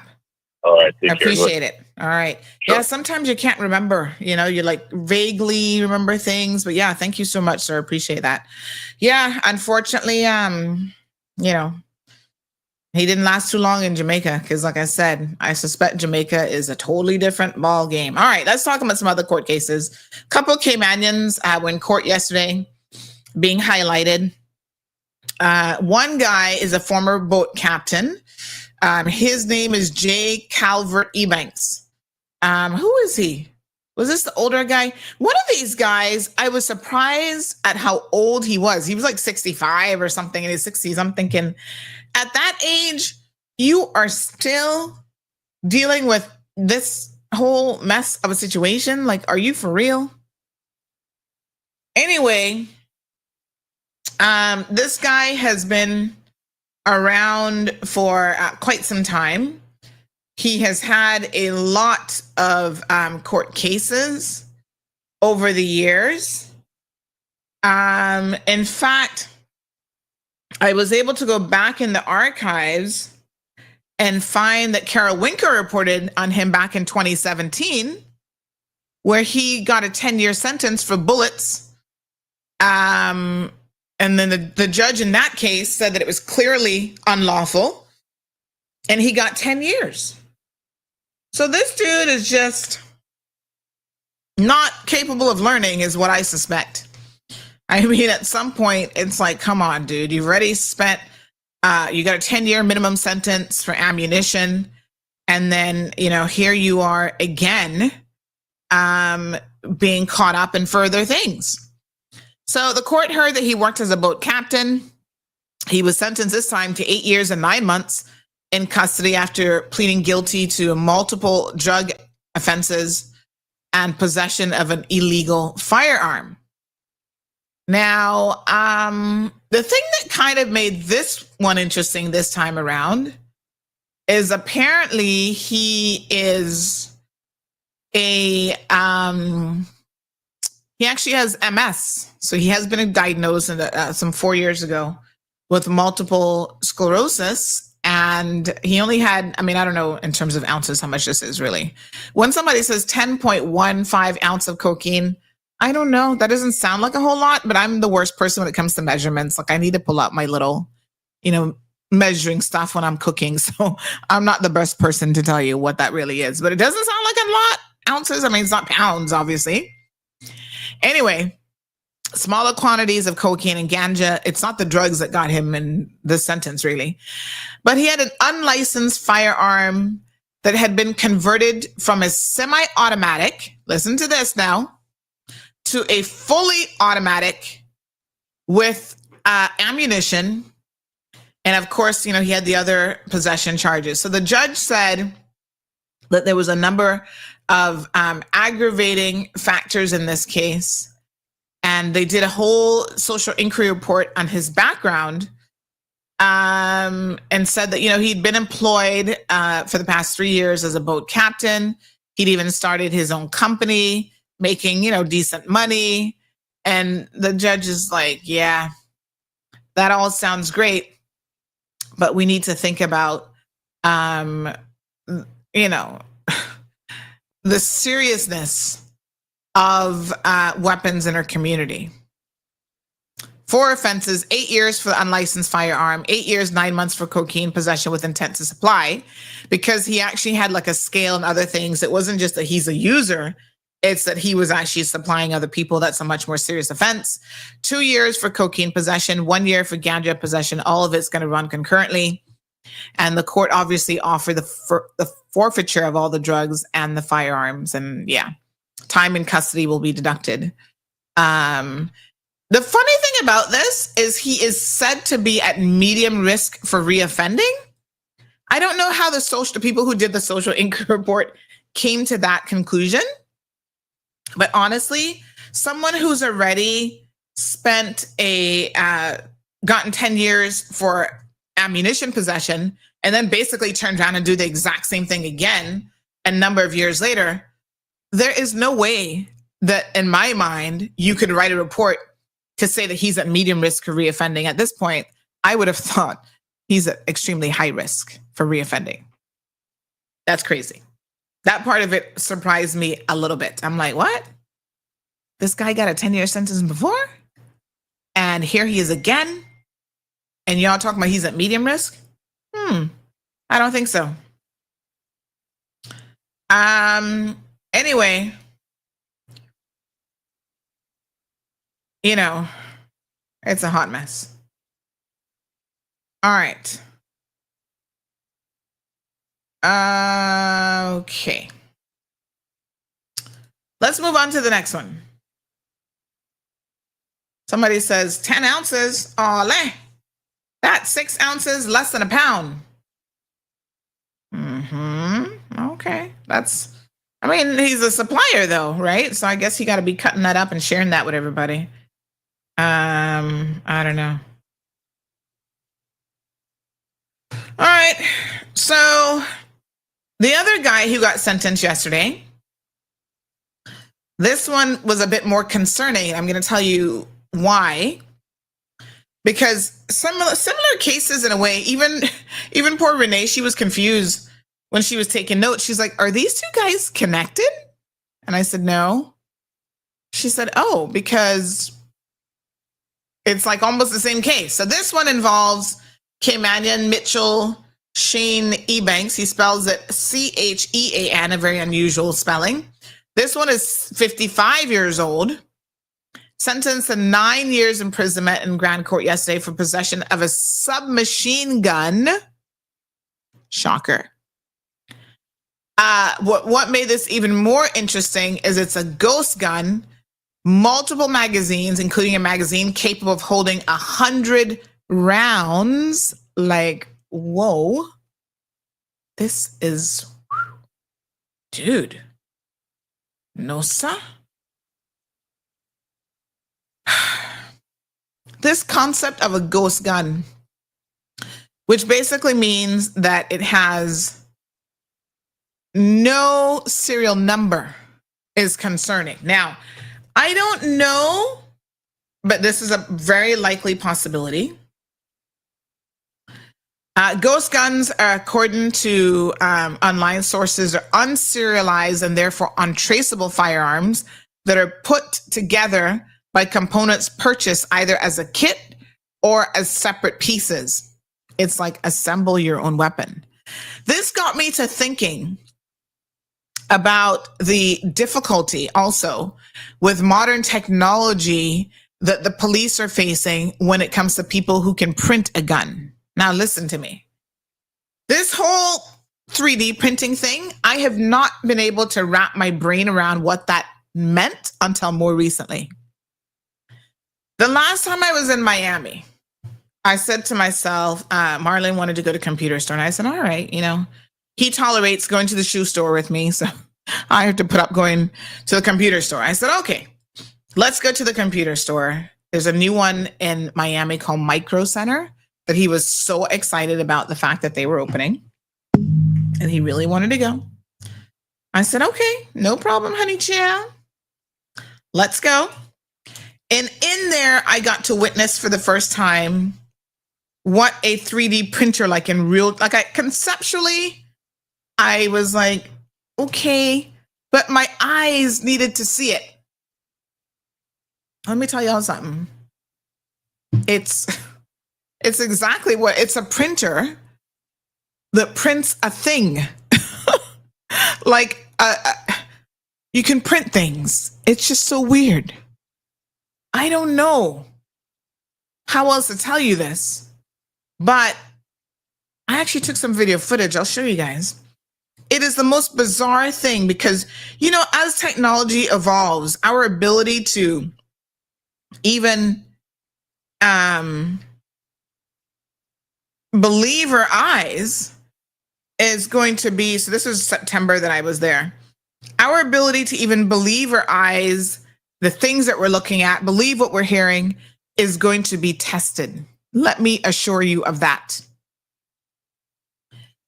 And so seeing it and seeing what it's capable of doing, I was just like, whoa, this is weird.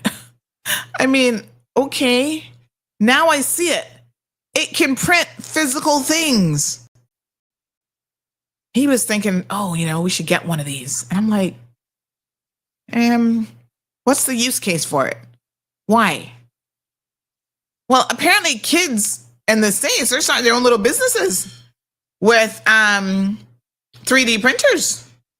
So they are printing, let me see if I can scroll up here and show you guys the footage of this.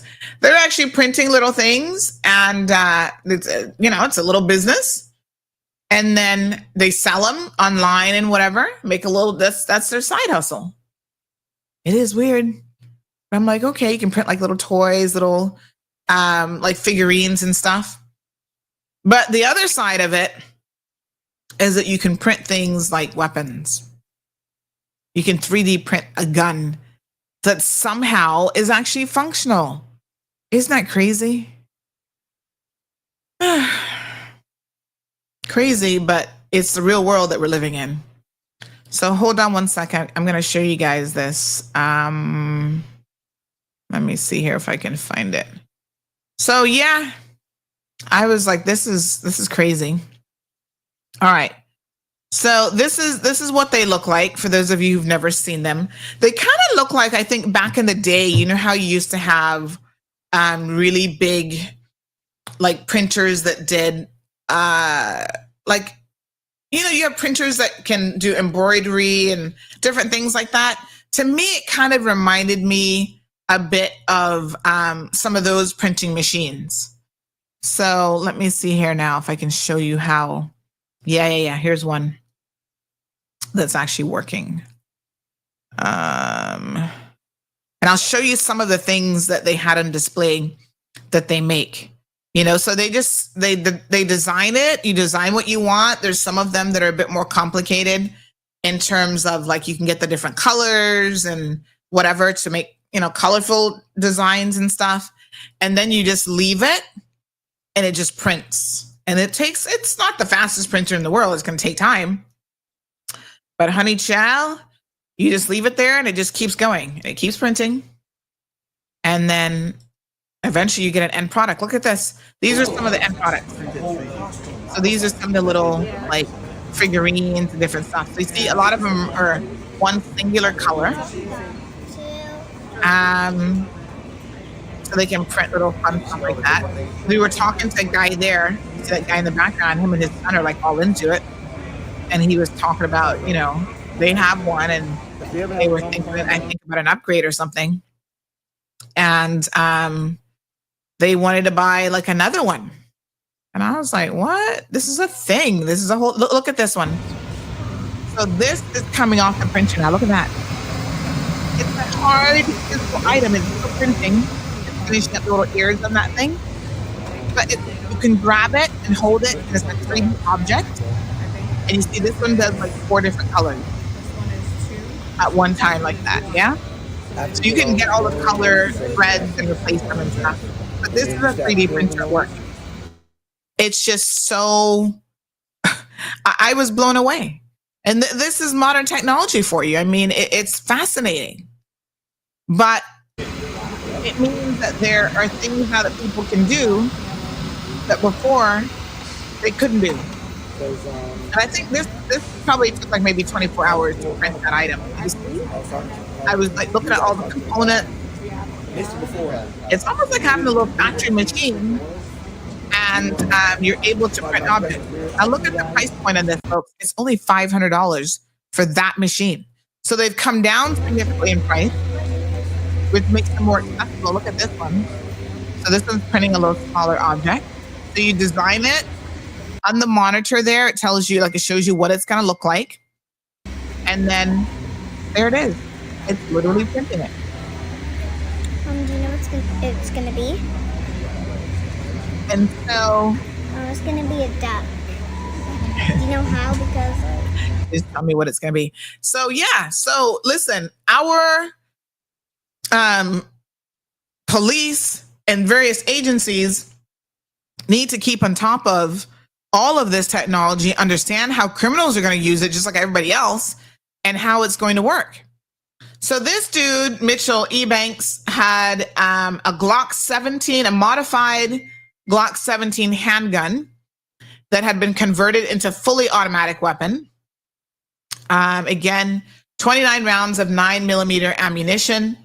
He had a magazine clip that 3 of them, but one could hold up to 100 rounds. And as we see people being gunned down in the streets of Cayman now, folks, with these automatic weapons, we had an incident already where 4 or 5 people were shot, multiple people killed. You know, it's not far-fetched. I mean, look at this other one. This other one is printing some other little object. It's not far-fetched that these weapons really do end up in a street and they're going to be taking people's lives. So this is some serious weaponry that we have to ensure gets off of this. This one's they're printing a little chart here with this one. And then there it is. 62% out of 100. So, yeah. It is fascinating. And this is why, I was talking to somebody last night. It's, Sandy, I heard all about you. You got to travel, even in Miami, go and do different things that you ordinarily wouldn't do, because you've got to broaden your horizons about what's happening in the world and what's out there. Now, this guy has 23 previous convictions, so the court was not going to have any mercy on him, honey child. He was going to go down the river. So he'll be locked up for a while. When he comes out, he'll be closer to being a retired senior citizen, but still very much capable of being a criminal, no doubt. All right, let's talk about the political meeting this evening. So again, folks, there's a meeting this evening. You're invited to come out at the Seafarers Hall. 7 p.m. sharp, we will be live streaming the event. Let's answer Mr. Dexter's question. He wants to know, why is it that this meeting is not being held in West Bay? Let me say a couple things about that. Somebody else in West Bay, actually at least 2 or 3 other people said the same thing to me. Why don't they have it in West Bay? It makes me understand how, and I don't know if it was like this before One Man, One Vote.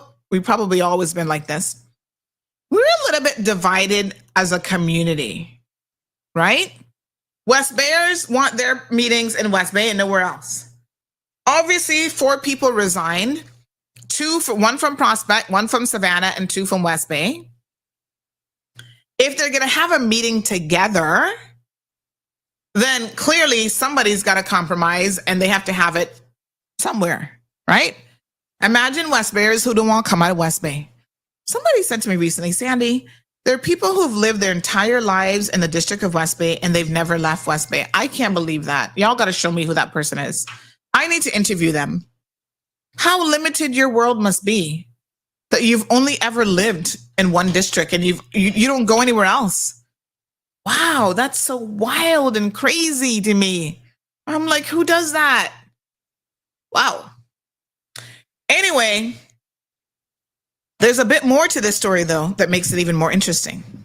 Apparently, the West Bay representatives were trying to secure a location out in West Bay, specifically. Hold on, let me not get the wrong name now.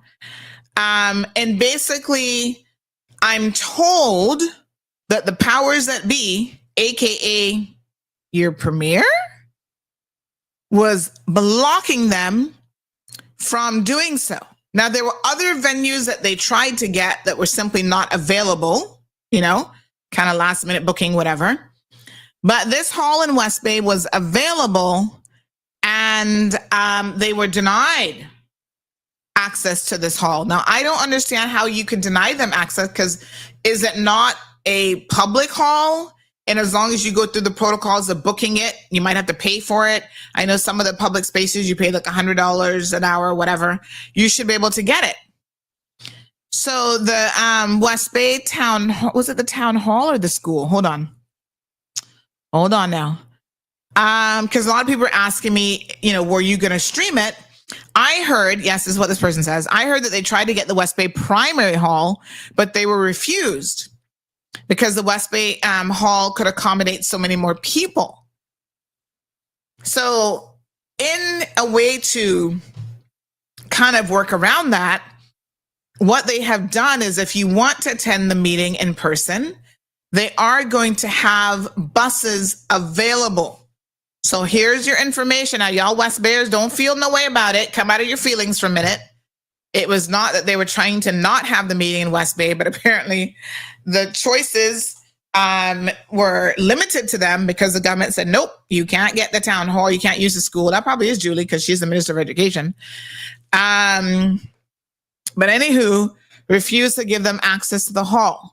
But here are some telephone numbers. If you need transportation, they have arranged transportation if you'd like to go to in person. For West Bay, there's going to be a bus service that's going to leave the Ed Bush Stadium at 6:15. You can call 926-1717. 922-4530. And they'll, give you all the details, make sure that you can get on the bus.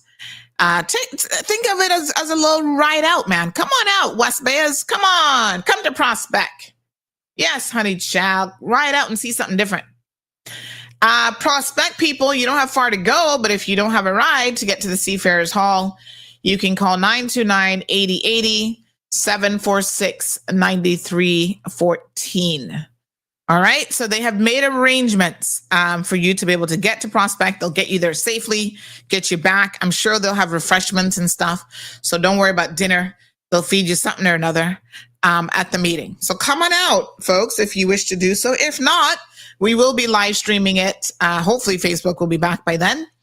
And you can certainly, watch it at your leisure in the comfort of your home. Pull out the popcorn, honey child, and kick up your feet and watch the situation. Let me see. Cassius says, married for status, you mean? Only fools on this side of the equation seem to confuse love with being used. Who are we talking about now? This is one of the reasons I no longer vote. It's not the politicians that are ruining Cayman. So why don't you vote? I don't get it. Voting is your democratic right, and I'm going to exercise that right. Sometimes the options are difficult, but CE Banks, I'm getting there. Getting there, honey child, with those healthy oats. All right. Cassius says the police force in West Bay needs to police these roads, Birch Tree Hill, Cunk Point Road, and Captain Reginald Drive. Nothing but speeders. Oh my gosh, the speeding is next level ridiculous. Absolutely ridiculous. And it's not just those roads, it's all over Cayman. All right, what else do we have here that we wanted to touch on today? U.S. is a hot mess. All right, more rain is coming our way. So we have another system, folks, that we're watching. This one is going to be named Sarah. It's Invest Now 99L. We should be getting a band of showers and thunderstorms from the system southeast of Jamaica.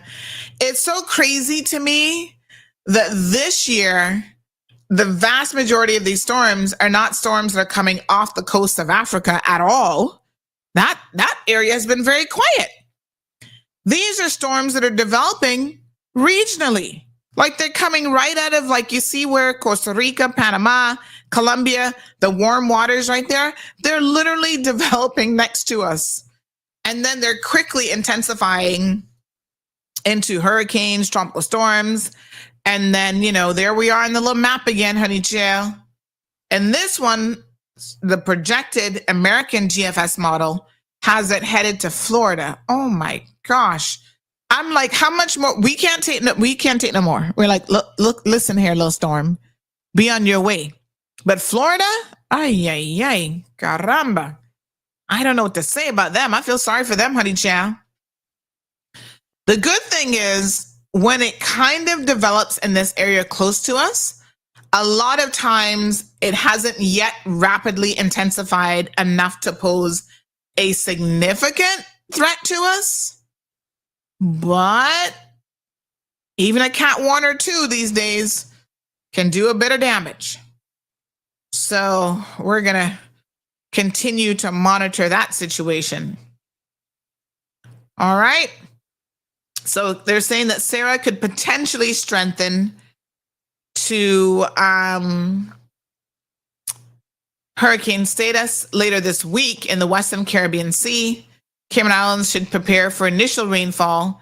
The system poses a more severe threat to Central America, and current projections saw the potential storm approaching the Caribbean coast of Honduras or Nicaragua by late next week. And that is when, obviously, it is going to be more of a threat. You see how kind of close it gets to the Honduras coast and even Belize? Ay. But, even the excess rain at this point, we're just like, whew, we're done with that. All right, one more court case, McKeeva Bush. His appeal is going to be held after the general election. So it's going to be scheduled for May the 13th. So the next hearing, and I told you guys this already because I think I'm up on May the 9th, I believe. They gave us 2 dates, May the 9th and the 10th, and I think we selected the 9th. For the next Court of Appeal hearing that actually has availability. So they only meet a couple times for the year. So McKeeva Bush, his will be May the 13th, 2 weeks after the general election. And this is, again, the Court of Appeal is going to be reviewing the controversial decision of the Justice Stanley John, where he said in February he decided to halt the proceedings in which Bush was facing 2 counts of indecent assault and common assault against 2 female civil servants coming out of a government cocktail party reception at the Ritz-Carlton back in September of 2022. So what do we expect to happen here is the Court of Appeal, I guess, will look at, because listen, Justice Stanley John admitted that he made a mistake. So he admitted he got it wrong in law, that he should not have stopped the whole proceeding. So this is a half a day hearing. And I think the judges will probably just confirm what the judge panel of the Court of Appeal will confirm that, yes, he made a mistake. And then they'll say what you should do, like what the next step is. Go back and try the whole thing all over again. Just try him on the one charge. Like they'll give some guidance then on where to proceed. But this is where he was allegedly a drunken night giving somebody a love bite on the hand. That person does not see herself as a victim. And she's the one who didn't want to testify. And she didn't want to be there. And she felt like she was being compelled to be there. Because, to each his own. But anybody comes in and sucks on my hand and leaves a hickey in my hand and bites me, that's assault. And I wouldn't take too kindly to that. And I would probably have punched McKeeva in the eye at that time. But nonetheless, this is me. And I'm not a violent person, I am, listen, I'm not a violent person, but given this man's history and the stuff that he constantly does to people, when I see him now, I'm on like high alert. Like if he was to ever touch me, I would feel very sorry for him. That's all I can say. Because no, sir. Anyway, I suspect they're going to try to, retry him again. I guess we'll have to see how that all pans out. We'll keep y'all updated. It's a long way between now and May, honey chill. All right. Quick one about Spirit Airlines. You guys saw this story on their news feed. Apparently, airlines halt Haiti flights after 2 planes were hit by gunfire. This is pretty wild. There was actually video footage of the bullet holes in the Spirit plane. I'm like, Haiti, what are y'all doing? If Haiti wasn't bad enough, they are literally ruining their country.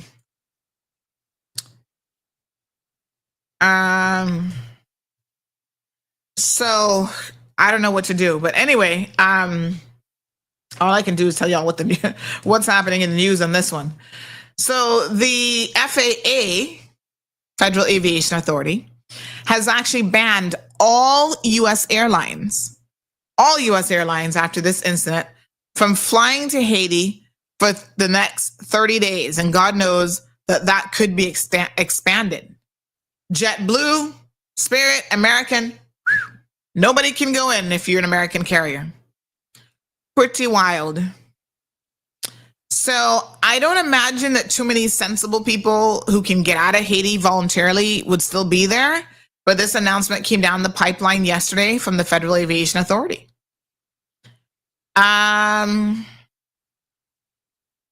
American Airlines also confirmed, so they're now the 3rd carrier to confirm that one of their aircrafts had also been hit by gunfire on Monday while traveling over Haitian airspace. Spirit Airline and JetBlue on Monday confirmed separately that their aircraft had sustained some gunshots as well. So no flights in and out of Haiti. My apologies. American already had canceled since February. They're like, we're not going in there. We're not that silly. So, very, very unfortunate situation. And all I can tell you is the poor people of Haiti, what a hot mess, and then some. Pretty sad. I think that there were some missionary people in Port-au-Prince and other places who were still there, even among the escalating gang violence. There was just the other day, they forced one of their prime ministers to resign, and then they put in a new one. But the one that resigned was one that was kind of approved by the U.S. Like, they're like, okay, you know, he's half legit because all of them are criminals, if you really want to know the truth. You know, they all work very, very closely with the criminal arms there in that country. And so, you know, they were kind of like, well, you know, we'll work with this one. We'll acknowledge him as the prime minister. They've already gotten rid of him, and the gangs have put in somebody else that they wish to have. I feel sorry for those poor people. I don't know what they're going to do. And of course, in light of that situation, more of them will undoubtedly desperately try to find a way out of the country, which means illegal migration on little boats and stuff will increase for their neighboring countries, including Jamaica. So y'all can be on the lookout for that, unfortunately. All right. Let me just see what else I had on my notes here that I wanted to get to. I'm aware we're in a little bit of overtime. I'm not going into any significant overtime today because I've actually got some things I really, really got to get to. All right. Let me see what else is making headlines this morning. Oh, Lord, the Trump administration. Oh, God, I can't spend the next 4 years talking about this dude. He's actually going to pick, so Elon Musk is going to be part of his cabinet. Yay. Elon Musk needs to be focused on his business. Sales are down for Tesla vehicles. They're practically giving them away at the moment. X is having issues. I think that Elon Musk must be on the spectrum of, he must have ADHD, Asperger's, or a combination thereof. He's on something. And I don't mean drugs, obviously. Like, he's on the spectrum of something, because he doesn't, even as a businessman, and he is, you know, successful in his own right, you know, billionaire, great, but he doesn't seem particularly focused. So he kind of jumps, like he gives me a headache, because he's kind of like all over the place, touching every little thing and wants to be involved in every little thing. So his latest thing is he wants to build a compound for him and his 12 baby mamas and all the children that they have. I don't know if you guys seen that. So he wants to get all the mothers together to live in a compound. I don't know what women are actually having children with him. I suspect it's just a money grab, because listen, if you're going to sell yourself, you might as well make it worth your while. And you might as well sell it to a billionaire who can give you $1 million a month to raise a child. Now, I don't know where the buck stops with him, because, you know, he's gotten one of his CEO, I think she was running one of his companies, but worked under him, literally. He's gotten her pregnant, I think, twice. She's got a couple of kids for him. And so he has this theory about children and family that you should just have as many as you want. Listen, someone who is a billionaire can afford to say that. The average person, please do not have more than 2, because you can't afford it out in this real world. So it's pretty wild. He's telling people go out there and have as many children. I want to send him a letter to say, okay, if I have more children, mind you, he's not adopting any children. He's not helping children that are already in the system. Are you going to be giving money to Americans to be able to have more children? Because if you're encouraging them to have more children, surely rich people like you want the average person to have more children, the average person who cannot afford it on their own. You want them to have more children because you don't think overpopulation is a problem, and you're going to help them be able to financially carry the burden of more children. It's just crazy. Anyway, he's now going to be the head of a new department. It's called the Department of Government Efficiency. Donald Trump has been president before, right? Government efficiency, a whole department. Okay. So we'll see how that goes. We'll keep an eye on them. They claim that they're going to dismantle government bureaucracy / excess regulations. That's dangerous because you know the things that are going to be impacted first is the environment. Cut wasteful expenditures and restructure federal agencies. So they're going to just go in there free for all and undo and redo everything that they want to do. Let him do it for 4 years. The silver lining here, folks, is he can never run for political office ever again. After the 4 years, he's done. So he's going to tear it all down for 4 years. It's going to be a shit show. And let it be a shit show. Because the Democrats are going to sit on the sideline. They're not in the majority on anything politically now. They're going to have to sit on the sideline and hopefully regroup and rethink of what it is that they're doing for the country. And the next 4 years, they better come up with how to fix all this. Put on your seatbelts, folks. It's going to be a pretty wild ride. So another guy, Ramaswamy, he has him as his, what position is he giving him? He's going to work along with Elon Musk. And his slogan before was shut it down. And he had advocated for eliminating several federal agencies, including the FBI and the Department of Education.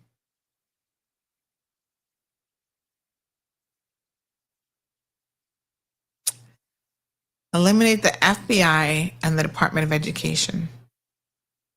Okay. All right.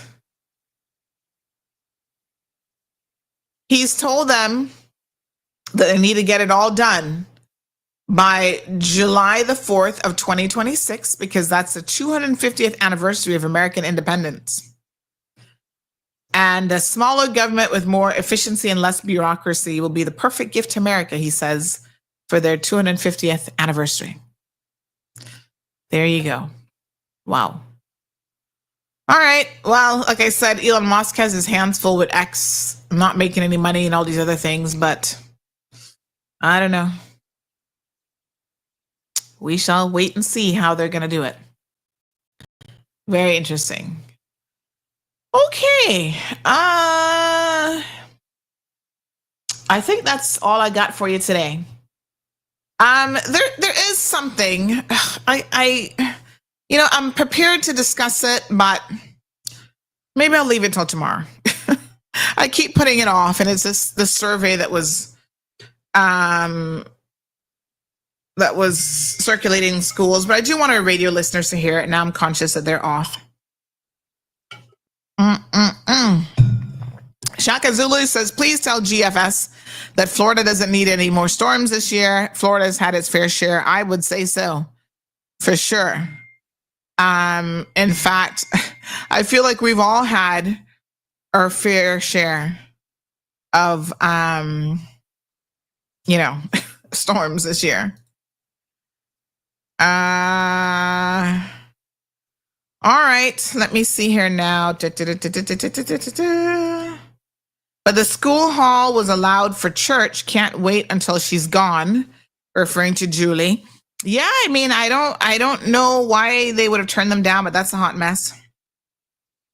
This person says, my mind is officially blown. Damn, what next? This is why I love CMR. You learn something new every day. Talking about 3D printing. Yeah, it is fascinating. Mm-hmm. Yep.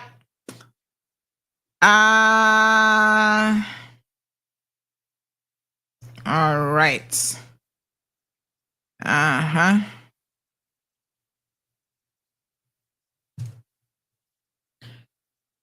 Okay, let me see here now. All right, anything else that's pressing? I don't think so. So we'll pick up tomorrow. Okay. So we have a comment that has come in relation to the meeting. So let's read this one together and dissect it a little bit here. So this person says, honey chill. my goodness. Hold on a second. Hold on, honey chill. They say the following, West Bears. We're not in our feelings, to be clear. Some of y'all are, but okay. Aside from them being ministers, they're no longer ministers. They are two WM West. What is WM for? MPs. WM as well. What is WM? There are two WM MPs. Okay, you got to clarify what WM stands for. Providing a bus service is cute, but we shouldn't be added to the already mad traffic heading that way. Secondly, what about arriving and leaving when you want? That's not possible with this bus ride. Kathy and Andre had other options, even on air spaces, a church, and a parking lot. Even on air spaces? What does on air spaces mean? This isn't about the West Bayers not wanting to leave West Bay. This is about everyone being able to have access to the venue. The hall they're using is simply inadequate space for 4 MPs. Imagine if 10% of each of their constituents show up. Where are they going? Outside? They need to do better. All right. I hear you. And to be fair, 10% of your constituencies don't ever show up to anything. I'm sorry, but they don't. Let me think about it this way. We had a meeting, largest political meeting, I would say, at this very same hall when former Minister of Health and Wellness, Sabrina Turner, had switched to the PPM and then switched back, and they had a huge meeting there. I have never seen, I mean, never in the history of Cayman politics, so many people show up. It was cramped. And yes, there are people who had to be outside. But I tell you what, and on my live stream, I had thousands of people, the most I've ever had on a live stream, tuned in and listening. I don't suspect this is going to garner that type of a response.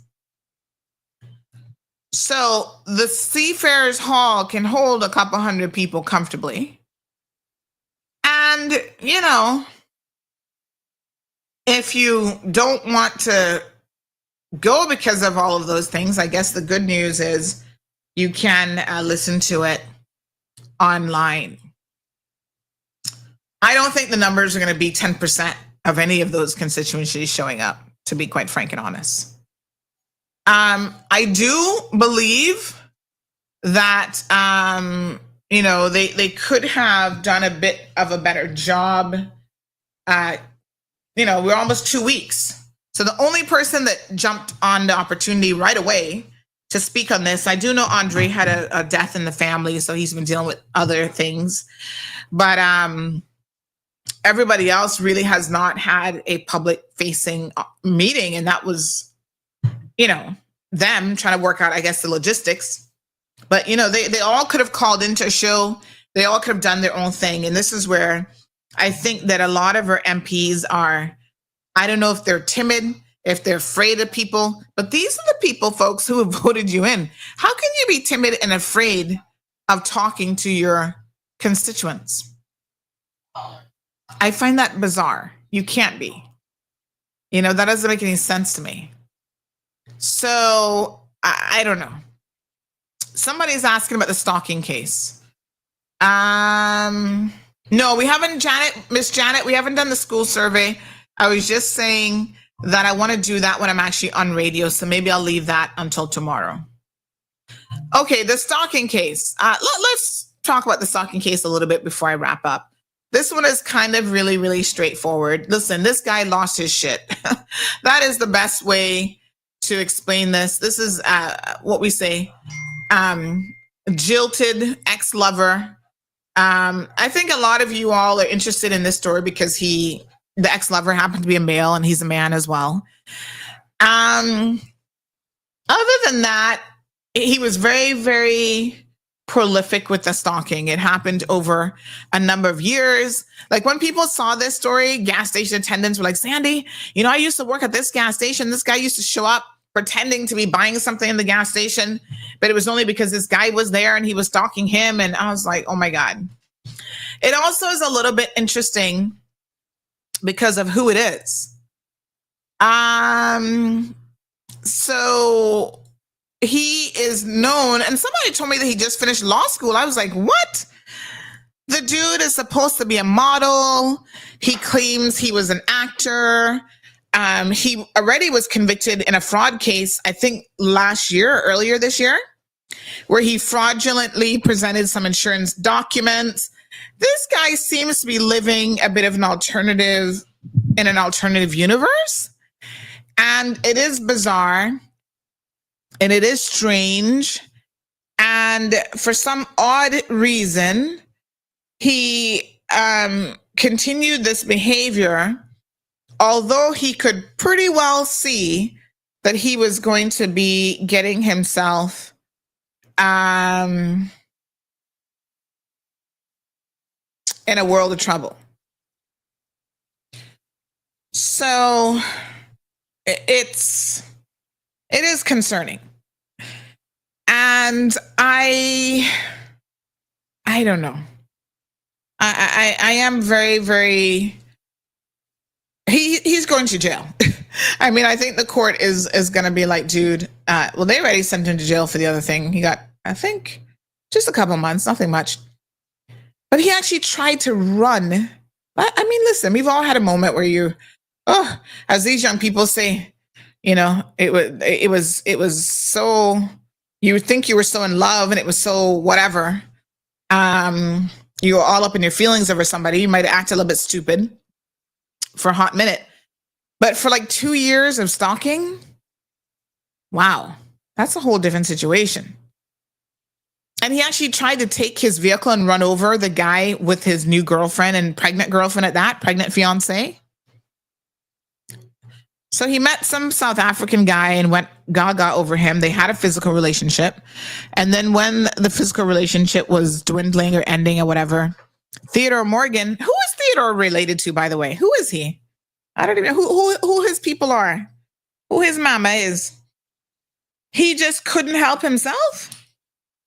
Theodore went crazy. He didn't want to leave that man alone. And, CMR came up during the trial because apparently one of the things that he kept doing is he would send people notes and messages about the situation. And I vaguely remember him reaching out to us talking about, this guy and yada, yada, yada. But I can't remember all the details now. And I was like, dude, get a life. I remember that kind of being my response when I got the message from him. Like, really? So he was trying to out him, which is so wrong because he knows how difficult it is for anyone in the LGBT community to begin with. And then to turn around and purposely try to out him because he won't give you the D. In a community like this where somebody's reputation could be negatively impacted because they identify as a member of the LGBTQ plus community was just kind of wild and crazy. But he did all of that. He urinated on the man's house. He was doing the most. This dude, next level cray-cray. Stalking him, going into every complex, it was just crazy. Absolutely crazy. Claiming that the person who tried to run him off the street wasn't him. It was somebody else named Steve Cotton that had access to his car. I mean, his defense was horrible. Clayton Ferran, you need to go sit down as a defense attorney. Like, seriously. I don't even know if Clayton's winning any cases, but Lord have mercy. And apparently the very, very poor decision was made to put him on the stand. And whilst on the stand, he started to admit to stuff himself, which is crazy. So that clearly didn't help his case. So he was like the worst possible witness. And yeah, they decided to put him on the stand. And he What a mess. Anywho, he was convicted, 90 minutes. The jurors didn't take long. And so now his sentencing, I think, is coming up in December, I believe. And, well, they actually haven't set a date for sentencing, but at a later date, he'll be sentenced. And he could be looking at up to 4 years imprisonment for stalking and additional penalties for the reckless driving charge.